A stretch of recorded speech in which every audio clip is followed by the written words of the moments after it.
एक ही घड़ी और मुहूर्त में जन्म लेने पर भी सबके कर्म और भाग्य अलग अलग क्यों होते हैं? एक बार ये प्रश्न एक राजा के मन में आया और उसने कुछ विद्वान ज्योतिषियों और महात्माओं की सभा बुलाई और उनसे ये प्रश्न किया। उसने उन सब से पूछा, मेरी जन्म पत्रिका के आधार पर मेरा राजा बनने का योग्य था और मैं राजा बन गया, लेकिन उसी समय और उसी मुहूर्त में बहुत से लोगों ने जन्म लिया होगा परंतु वो राजा नहीं बन सके। इसका क्या कारण है महात्माओं? राजा के इस प्रश्न से सब सोच में पड़ गए। कुछ समय के लिए सन्नाटा छा गया। फिर अचानक एक वृद्ध महात्मा खड़े हुए और बोले, महात्मा, आपको राज्य की सीमा से कुछ दूर घने जंगल में एक महात्मा मिलेंगे। उन्हीं से आपको इस प्रश्न का सही उत्तर प्राप्त हो सकता है। राजा के लिए इस प्रश्न के उत्तर की जिज्ञासा इतनी तीव्र थी कि उन्होंने उसी समय जंगल की ओर प्रस्थान किया। जंगल में खोजते खोजते उन्हें एक महात्मा मिले जो एक पेड़ के नीचे बैठकर पेड़ की पत्तियां खा रहे थे।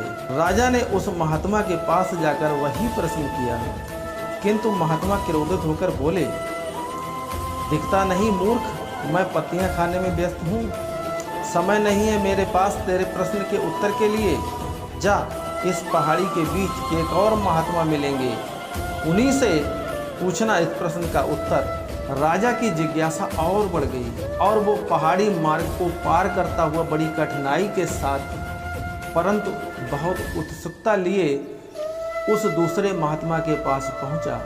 राजा ने देखा वो महात्मा भी बड़ी तन्मयता के साथ मिट्टी खा रहे थे। राजा ने उस महात्मा के पास जाकर वही प्रश्न किया परंतु वो भी क्रोधित होकर बोला, मैं भूख से बेहाल हूँ, मैं पहले अपनी भूख शांत कर लूं या तेरे प्रश्न का उत्तर दूं। आगे बढ़ और पहाड़ी की चोटी पर जा, वहां एक आदिवासी बालक रहता है, वही दे सकता है तेरे प्रश्न का उत्तर। परंतु ध्यान रहे कि वो शीघ्र ही मृत्यु को प्राप्त होने वाला है। राजा की उत्सुकता अब बेचैनी में बदल गई। अब उसके लिए ये एक पहेली सा होता जा रहा था। वो कठिन मार्गों को पार करता हुआ पहाड़ी की चोटी पर स्थित आदिवासी गांव में पहुंचा जहां वो बालक रहता था।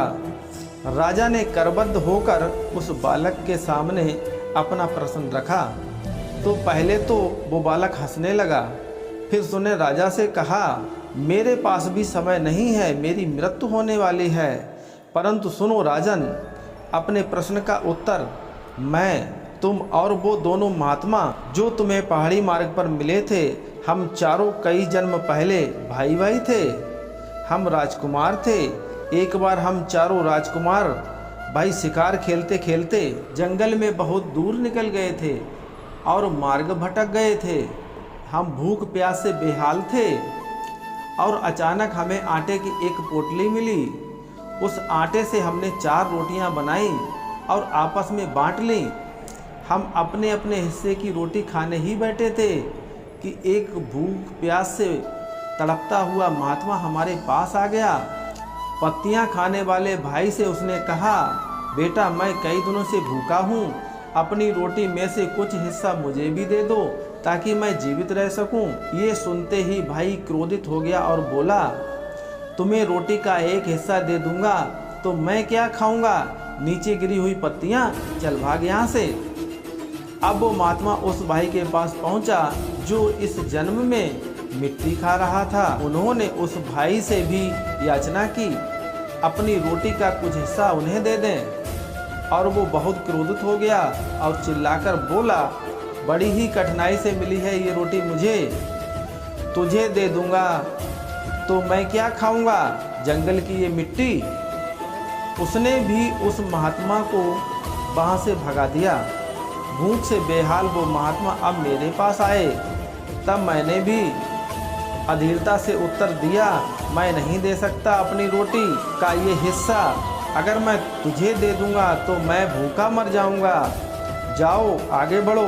और अंतिम आशा लिए वो महात्मा आपके पास आए और आपसे बड़े आदर और प्यार से कहा, अपनी ये रोटी का हिस्सा उन्हें दे दें। आपने अपनी रोटी का आधा हिस्सा उन्हें दे दिया। वो आधी रोटी खाकर महात्मा बहुत खुश हुए और बोले, तुम्हारा भविष्य तुम्हारे व्यवहार और तुम्हारे कर्म के आधार पर ही फलेगा। और देखो राजन, वही हुआ। इस जन्म में हम चारों भाइयों का जन्म एक ही घड़ी और एक ही मुहूर्त में हुआ, लेकिन हम वैसा ही फल भोग रहे हैं जैसा हमने कई जन्म पहले व्यवहार और कर्म किए थे। राजन, हम बबूल का पेड़ लगाकर आम की आशा नहीं कर सकते।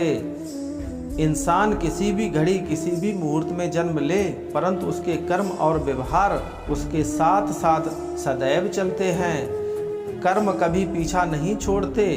कितनी प्यारी बात कही है किसी ने, कर्म की गठरी बांध के जग में फिरे इंसान, जैसा करे वैसा भरे, विधि का यही विधान।